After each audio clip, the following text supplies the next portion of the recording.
Ating simula ng umaga ng mga balitang dapat nating malaman sa 774 Balita Ngayon. 774 Balita Ngayon. 30 minutong pag-uulat ng mga impormasyon at mga pangyayari sa loob at labas ng bansa. 774 Balita Ngayon. Kasama ang buong pwersa ng 774 News Team. 774 Balita Ngayon. Sa himpilang pinagkakatiwalaan sa balita at serbisyo publiko. DWWW 774, your ultimate news and music radio. At ngayon, narito ang inyong mga tagapagbalita. 774 Balita Ngayon.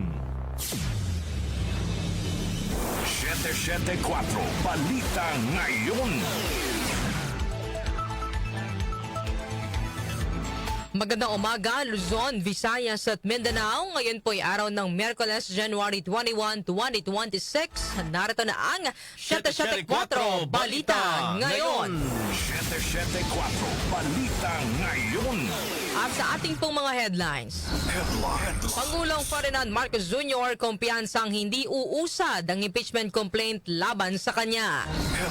Dating Senador Bong Revilla kasalukuyan nang nakadetine sa Quezon City Jail sa Payatas. Sa BJMP tiniyak na walang magiging special treatment kay Revilla.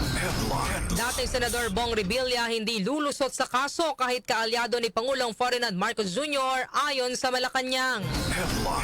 Caloocan City Representative Edgar Irese nilinaw na hindi abogado ni First Lady Liza Marcos ang naghain ng unang impeachment complaint laban kay Pangulong Ferdinand Marcos Jr.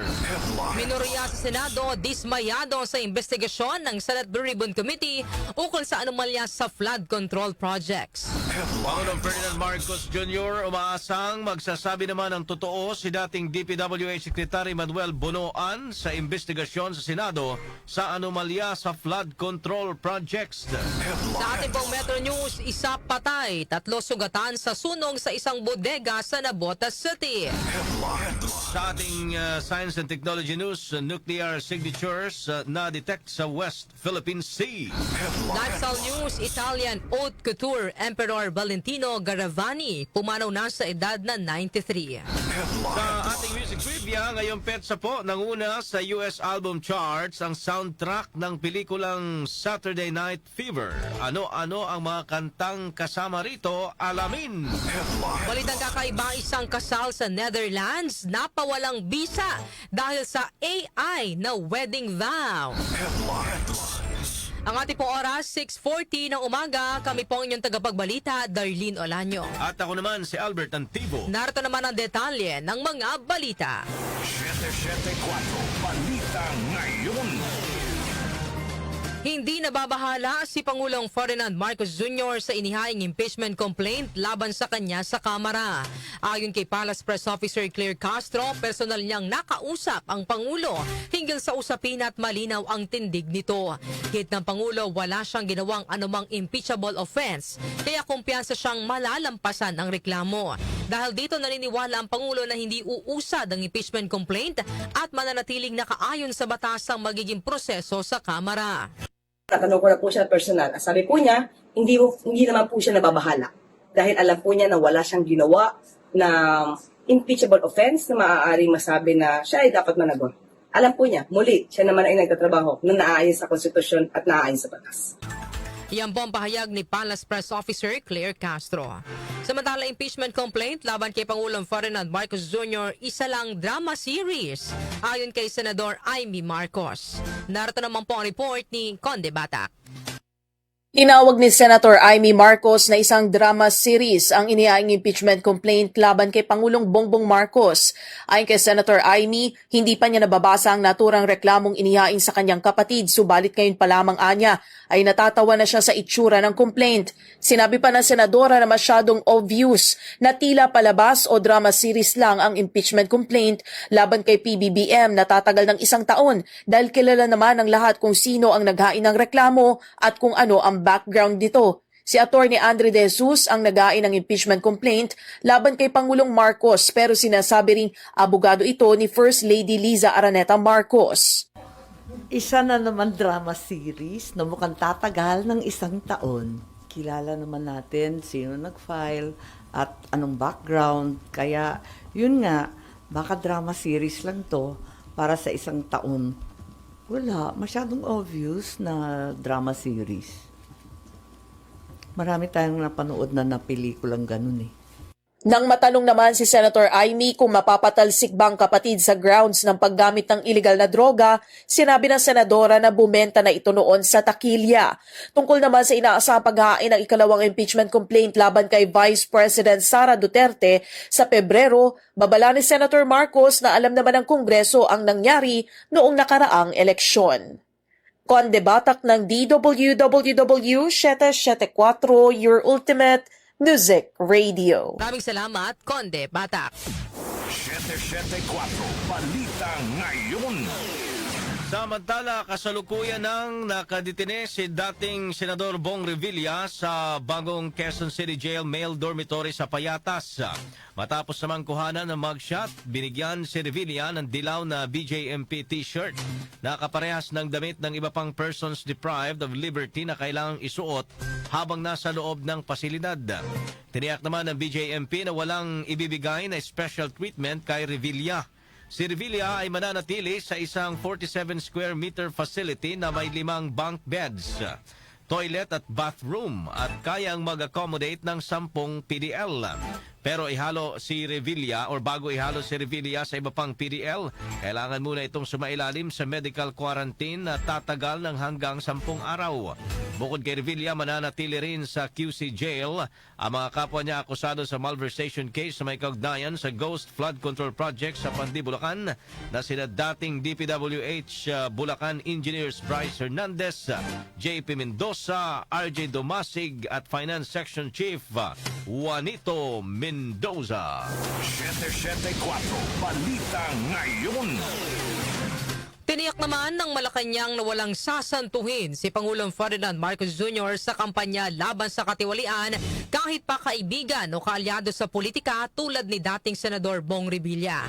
Ayon kay Palace Press Officer Claire Castro, nagulat ang Pangulo nang madawi si Revilla sa kaso at ikinalungkot rin ito ang paglalabas ng warrant of arrest lalo't kabilang si Revilla sa tiket noon ng administrasyon.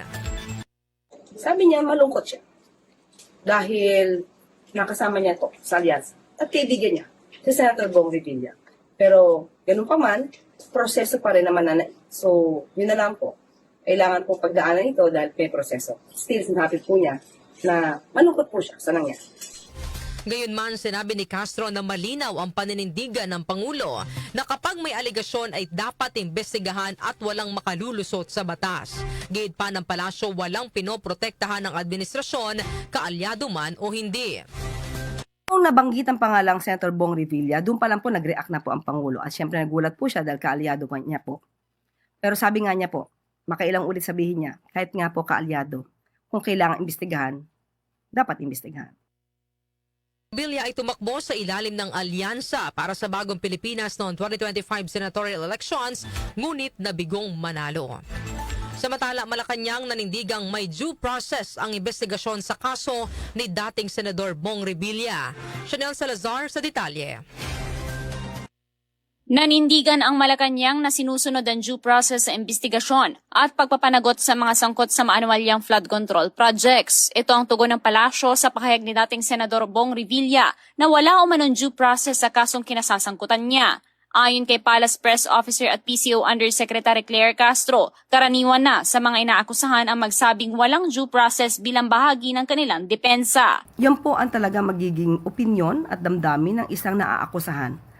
At yan po rin ang kanya magiging depensa para po mapakita sa taong bayan na siya ay walang kinalaman. So it's just normal for an accused. Gayunpaman, malinaw anyang direktiba ni Pangulong Ferdinand Marcos Jr. na sundin ang proseso ng batas sa bawat hakbang na investigasyon. Dagdag pa ni Castro, ito rin ang dahilan kung bakit inabot ng panahon bago naisampa ang mga kaso laban sa mga sangkot sa anomalya. Binigyan din ng palasyo na nasa kalagitnaan ng kampanya ng pamahalaan para papanagutin ang mga big fish sa malawakang anomalya sa mga flood control projects at hindi ito ngayon lang nagsimula.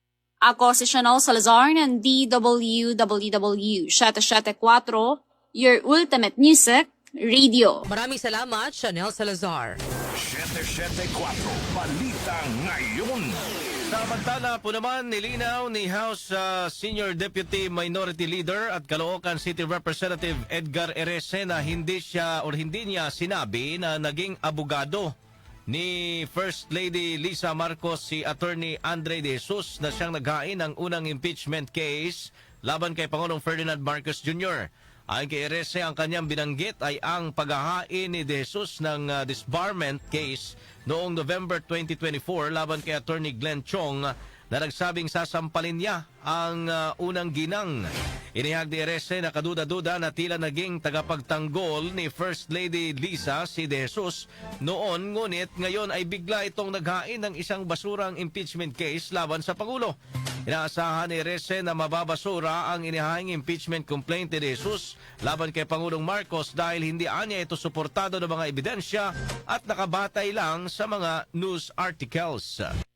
Hindi ko sinabi na may link. Ang sinabi ko, during last year, November 2024, he is the same Attorney De Jesus who filed a disbarment case against Attorney Glenn Chong.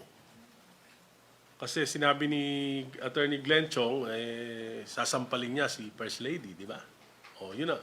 Nag-file siya out of nowhere. So, hindi ko sinabing abogado siya. Ang sinabi ko, siya ang nag-file. Hindi ko alam kung ano yung motibo niya sa pagpapile. Ang sinabi niya, dahil hindi daw yan yung gawi ng isang member of the bar. So, out of nowhere, nabasa niya lang, hindi raw siya kilala, nabasa ko, hindi raw siya kilala. So, out of nowhere, nabasa niya lang, nag-file na siya ng disbarment. Ngayon, out of nowhere, reading some articles in the newspapers, in the social media, at yun ang kanyang ebidensya, nag-file siya ng impeachment against the husband of the First Lady. So, hindi ko makita yung logic dito dahil yung sinampa niya na impeachment complaint ay basura. 15 pages na walang mga ebidensya kundi mga news article. Bahagi ng pahayag ni House Senior Deputy Minority Leader at Caloocan City Representative Edgar Erese. Samantala, mga kongresista, mainam na iwasan munang magbigay ng komento ukol sa impeachment complaint laban kay Pangulong Ferdinand Marcos Jr. Yan naman po ang balitang hatid sa atin ni Grace Mariano. Para kay House Deputy Minority Leader at mamamayang Liberal Party List Representative Leila de Lima, mainam kung huwag munang magbigay ng komento ang mga kongresista kaugnay sa impeachment complaint laban kay Pangulong Ferdinand Bongbong Marcos Jr. Reaksyon ito ni de Lima kasunod ng mga pahayag ng mga kasamahang mambabatas na mahina, hindi suportado ng ebidensya at tiyak mababasura din ang impeachment complaint laban kay Pangulong Marcos. Aminado naman si de Lima na hindi mapipigilan ang mga mambabatas na magbigay ng opinion ukol sa impeachment. Pero din ni de Lima, ang pinakamahalaga pa rin ay kung ano ang magiging posisyon o pananaw dito ng mayorya ng mga miyembro ng House Committee on Justice na siyang tutukoy kung sufficient in form and substance ang impeachment complaint. It's both legal and political. Pero in many instances, in certain instances, mas political ang impeachment proceedings. Kasi nga, ayan na yung mga kaalyado ng Pangulo coming to his defense this early without yet scrutinizing the grounds and the evidence. Kasi nga, well, it's 14 pages or 12, 13, 14 pages. And then, syempre, may mga nakalagay na grounds. Although we cannot really prevent them. We cannot prevent any individual member of the House of Representatives to express their views this early. Pero ang pinaka-crucial pa rin yan is kung ano magiging pananaw ng majority ng members ng committee. Yan po si Representative Leila de Lima. Ito si Grace Mariano para sa DW 774, your ultimate music radio. Maraming salamat, Grace Mariano. 774 Balita Ngayon. Samantala, dismayado ang minority group sa itinakbo ng pagdinig ng Senate Blue Ribbon Committee noong Lunes. Sa pulang balitaan, sinabi ni Senador Amy Marcos at Senador Rodante Marcoleta na dismayado sila dahil bitin at hindi isinulong ang mga pagtatanong sa ilang personalidad na sinasabing mastermind ng maanumalyang flood control projects. Ikinadismaya ni Marcoleta na sa halip na sumentro sa mga pagtatanong sa mga testigo ay mas nag-focus ang Blue Ribbon Committee sa mga maling grid coordinates na noong pa niya nabanggit sa komite pero ngayon lang pinansin. Nangihinayang si Marcoleta dahil nagharap-harap na sa pagdinig ang mga naunang idinawit ni dating DPWH Undersecretary Roberto Bernardo sa maanumalyang flood control projects na sina dating Yusek Traigib Olaybar at negosyanteng si Maynard Ngu pero hindi naman nahimay sa pagdinig ang mga isiniwalat ni Bernardo. Dismayado naman si Senadora Amy dahil iniharap ang dalawang babaeng testigo tungkol sa umano'y pagbili ni dating House Speaker Martin Romualdez ng property sa South Forbes Park sa Makati pero wala namang natutukan o nabunyag tungkol dito at sumentro lamang anya din sa pagtuturo ng mga testigo kay Curly Discaya na siyang kontraktor na nakausap nila. Kasi alam naman ninyo, matagal na namin sinasabi, dapat puntahan na natin kung sino talaga yung pinakaugat, kung sino yung mastermind. Pero kahapon nakita nyo, it was concentrated on the coordinates. Ako, I was a little bit disappointed. Nakikita naman natin na parang wala namang pagtutuunan nito. Nalulungkot tayo, binoboses ko lang, nakikita. Imbes na yung mga may kasalanan ay ang matakot.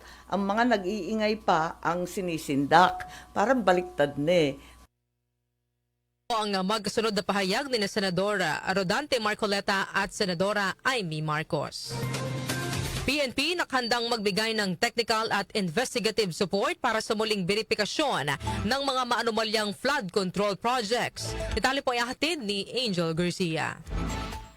Tutulong ang Philippine National Police sa muling beripikasyon ng mga flood control projects matapos lumutang ang ulat na may mali-maling grid coordinates na ibinigay sa mga nag-iimbestiga. Ayon kay Acting PNP Chief Police Lieutenant General Jose Melencio Nartates Jr., aktibo nang nakikipagtulungan ang mga investigador ng pulisya sa Independent Commission on Infrastructure para sa inspeksyon at validation ng mga flood control at iba pang questionabling proyektong pang-infrastruktura.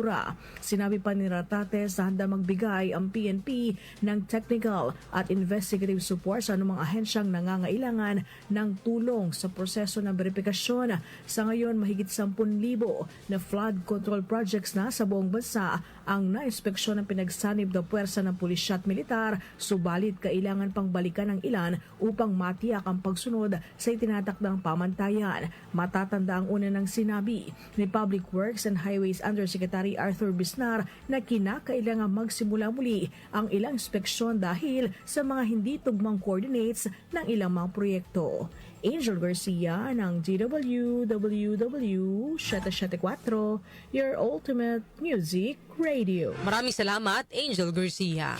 774 Balita Ngayon. Sa kaugnay pa rin na balita, naniniwala naman si Pangulong Ferdinand Marcos Jr. na magsasabi ng katotohanan si dating Department of Public Works and Highways o DPWH Secretary Manuel Bonoan sa investigasyon ng Senado kaugnay ng mga manumalyang flood control project.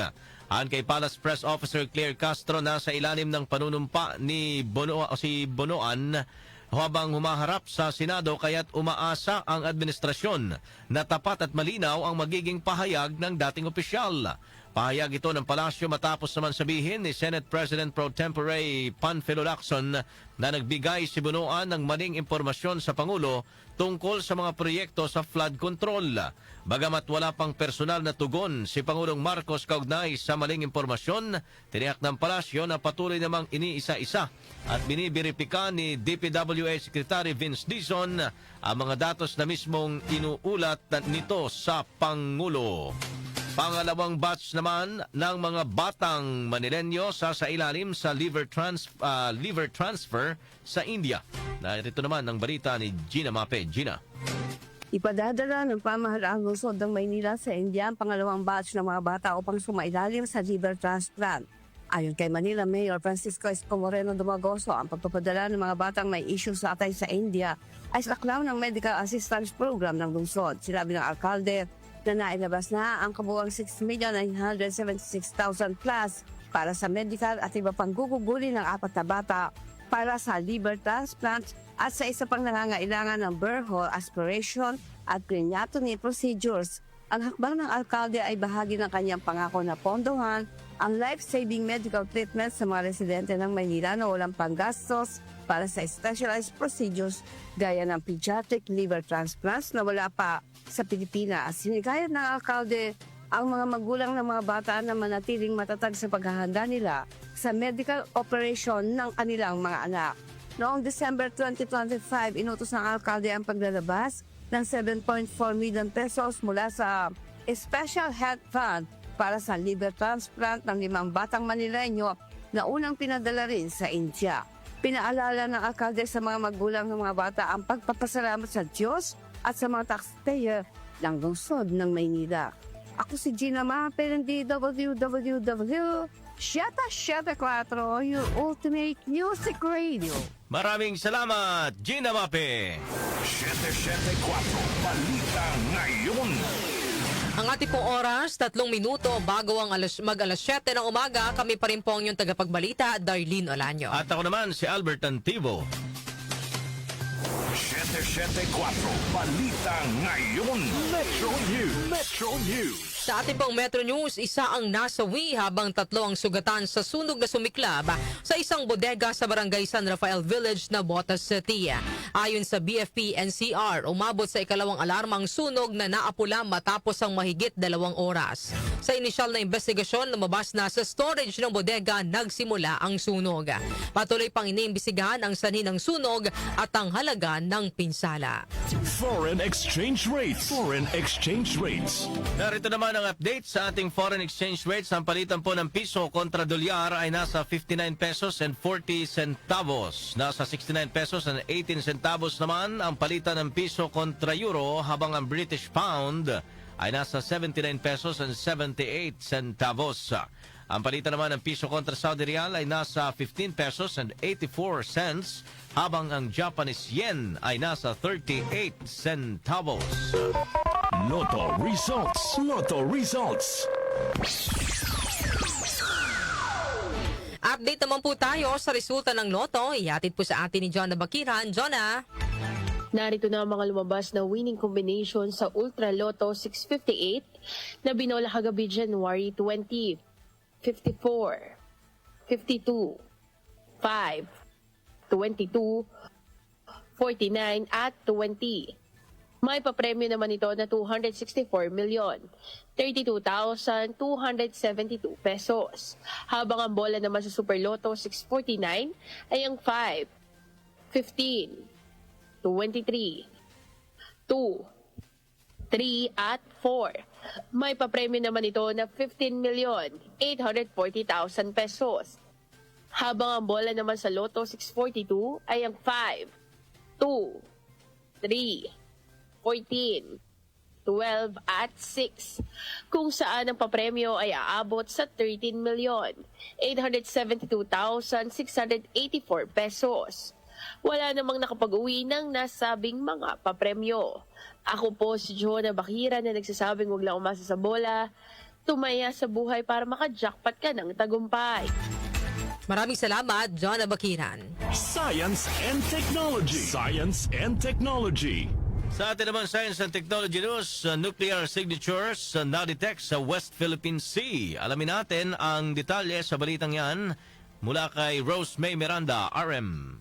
Natuklasan ng University of the Philippines Marine Science Institute o UPMSI ang mataas na antas ng iodine-129, isang isotope na karaniwang ginagamit bilang indicator ng nuclear activity sa mga seawater sample mula sa West Philippine Sea.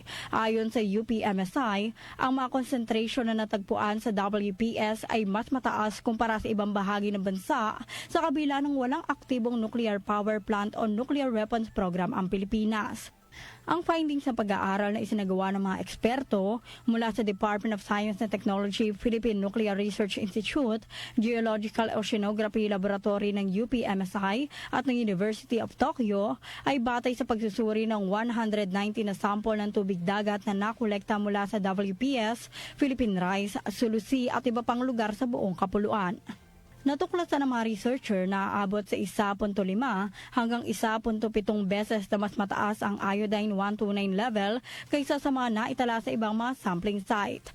Inihayag ng UPMSI na consistent ang naturang resulta sa kamakailang mga pag-aaral ng China na nag-uugnay sa iodine 129 sa mga decades-old nuclear weapons test at nuclear fuel reprocessing facility sa Europa na naglabas ng isotope sa mga lupa at ilog sa hilagang silangan ng China.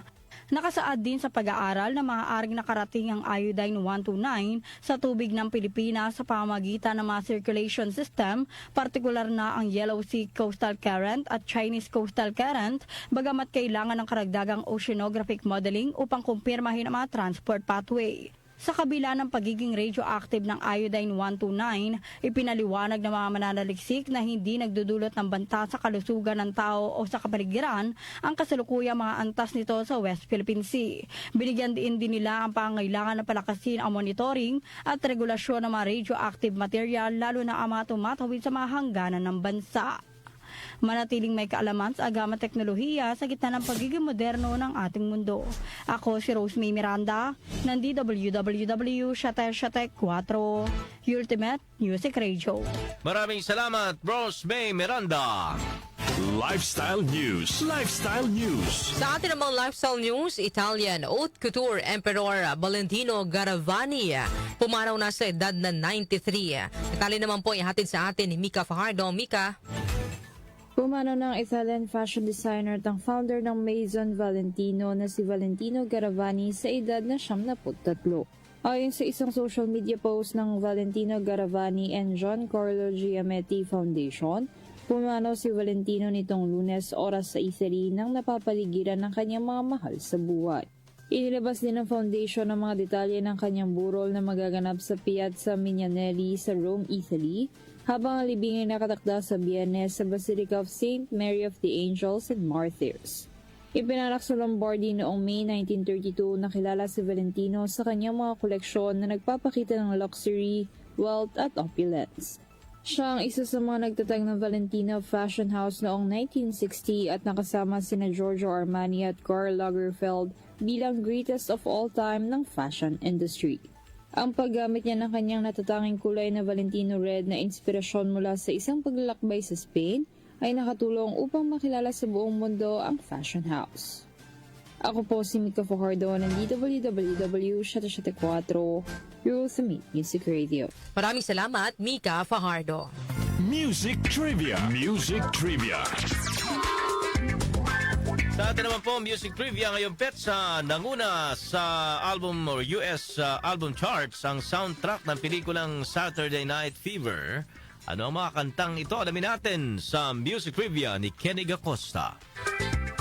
Blessed Wednesday morning, narito na ang hatid ko sa inyong Music Trivia. Ngayong petsa na ito, January 21 taong 1978, nanguna sa US album charts ang soundtrack double album ng pelikulang Saturday Night Fever na pinagbidahan ni Karen Gorney at John Travolta. Nirelease ang soundtrack noong November 15, 1977 sa ilalim ng RSO Records at tumagal ito ng 24 ng sunod-sunod na linggo sa number 1 spot sa US album charts o mula January hanggang July 1978.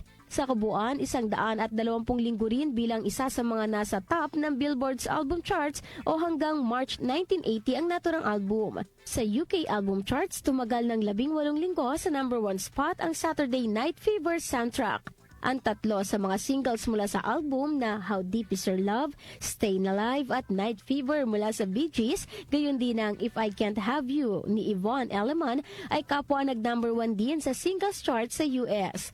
Maliban sa mga nabanggit na awitin, kasama rin sa soundtrack ng Saturday Night Fever ang More Than a Woman, You Should Be Dancing, Jive Talkin' at Disco Inferno. Ang Saturday Night Fever soundtrack ay kinilala noon bilang best-selling album in in music history hanggang sa bago ilabas ang Thriller album ni King of Pop Michael Jackson.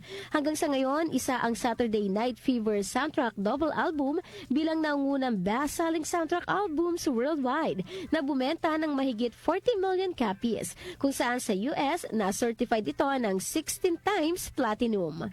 At yan, hatid ko sa inyong music trivia. Ako po si Kenny Gacosta ng DWWW 774, your ultimate music radio. Maraming salamat, Kenny Gacosta. Balitang kakaiba. Sa atin naman pong balitang kakaiba, isang kasal sa Netherlands na pawalang bisa dahil sa AI na wedding vows. Ayun, alamin natin ang detalye ng balitang kakaiba kay Doc Justin. Good morning, Doc Justin. Good morning, Darlene. Good morning, Albert. Sa lahat ng mga kasusig natin, may buntag. Mapingagas yung taran. Maranagas yung dugabos. Naimbag na bigat mo. Bigat mo ba? Hindi ko alam. Anyway, totoo nga ang kantang Darlene na. Ay, pag-ibig. Ay pala yun. Diba? Ang dami ng nagiging epekto talaga ng AI. Nasabi natin, idineklara nga walang bisa ang kasal ng isang mag-asawa sa the Netherlands matapos madiskubre na gawa sa AI ang wedding vow sa kanilang kasal. Nangyari noong April 2025 ang kasal kung saan nadiskubre na ang kaibigan ng mag-asawa na ay tinalagang officiant ng kasal ay gumamit ng AI application na ChatGPT na upang gumawa ng mas romantic at light-hearted na wedding vows. Ngunit sa kasamang palad, nakaligtaang isama sa speech ang mandatory declaration sa ilalim ng Dutch Civil Code na formal na tinatanggap na ang kinakasal ang isa't isa bilang legal na mag-asawa at gagawin nga ng mga ito ang kanilang responsibilidad bilang mag-asawa sa ilalim ng batas. Sa ilalim ng Dutch Civil Code, hindi maaaring kilalaning legal ang kasal nang wala ang mandatory declaration na ito. Bunsod nito, nireview ng mga kinukulang ng video ng wedding ceremony at doon napagdesisyonan na ipawalang bisa ang marriage certificate ng mag-asawa. Ayun. Importante pala yun, yung mandatory declaration. Oo, minsan gano'n, ano? Malata mo talaga din kung ano yung may kaibigan kang hindi naman nag-i-English noon pagka nakita mo sa post, diba? Oo, buong correct. article. Saka ano kasi to, Doc Justin, wedding vows, diba? So parang dapat hindi siya yung galing lang kung saan, Correct. diba? Pero di ba, may mga, kaya sa pagkasal, mayroon naman talaga yung mga liturgical text na binabasa. Oo, yun lang yung nakaligtaan niya. Kung ano pa yung mandatory na sabihin doon sa kasal na parang... Wala namang problema sa paggamit ng AI kasi talagang nakakatulong siya, no? Kung gusto mong ma-enhance lang yung kwan mo, yung English mo, magandang malaking bagay siya. Pero yung mga ganito, kagaya nung nag-trending nung nakaraan, di ba?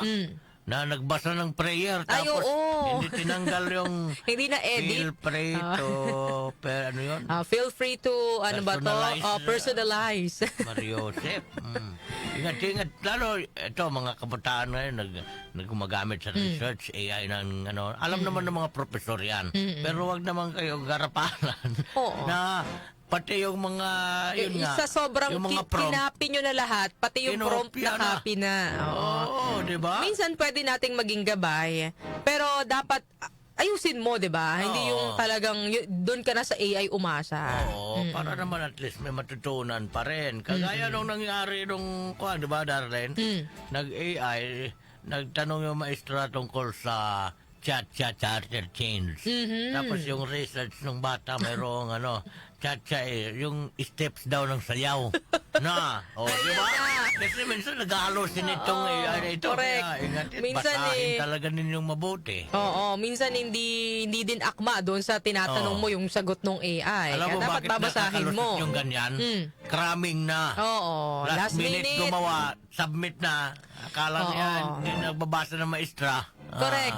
Hindi nyo alam mga kanyusik, lalo pag thesis, 'di ba? Alam Correct. for sure alam 'to ng mga estudyante. Yung mga professor ninyo, mayroon na silang Checker. plagiarism Yes. app, 'di ba? To Oo. detect kung nagpe-plagiarize kayo or AI. Meron na rin Correct. yata ngayong AI na kung madedetect Pero ang nakakalungkot din, kahit gawa nung talagang legit na composition ng estudyante, pag chinik din, nagiging AI pag daw sobrang perfect nung gawa, no?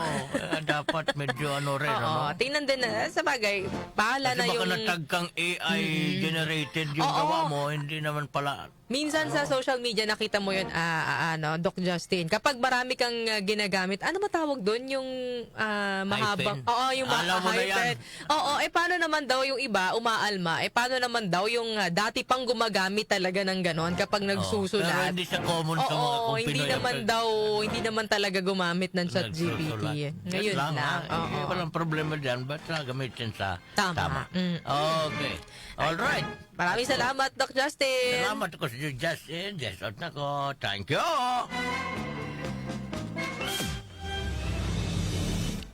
Bago tayo magtapos sa ating balitaan, Albert, bigay muna natin sa ating mga tagapakinig ang ating topic ngayong araw po ng Wednesday. Pag-uusapan po natin sa ating programang Opinion Mo, Opinion Ko. Ang ating katanungan, lumalapit ba tayo sa katotohanan sa issue ng flood control anomaly o lalo lamang tayong nalalayo? Ayan. Ano po ang inyong masasabi mga kanyusik? Lumalapit ba tayo sa katotohanan sa issue ng flood control anomaly o lalo lamang tayong nalalayo? Ayan, tungkol naman to sa flood control, bahayin nyo rin yung ating text line ng inyong komento at sa ating comment sa Facebook Live para marinig din natin yung sentimento at reaksyon ng taong bayan tungkol dyan sa issue na yan. Ang ating text line 0929-321-8738 at maaari po kayong mag-comment sa ating Facebook Live at sa ating YouTube channel. Inyo pong narinig ang mga may init na balita ngayong araw po ng Miyerkules, January 21, 2026. Kami po ang inyong tagapagbalita, Darlene Olanyo. At ako naman, si Albert Nantibo. Napasa inyo ang 774 Balita Ngayon. 774 Balita Ngayon.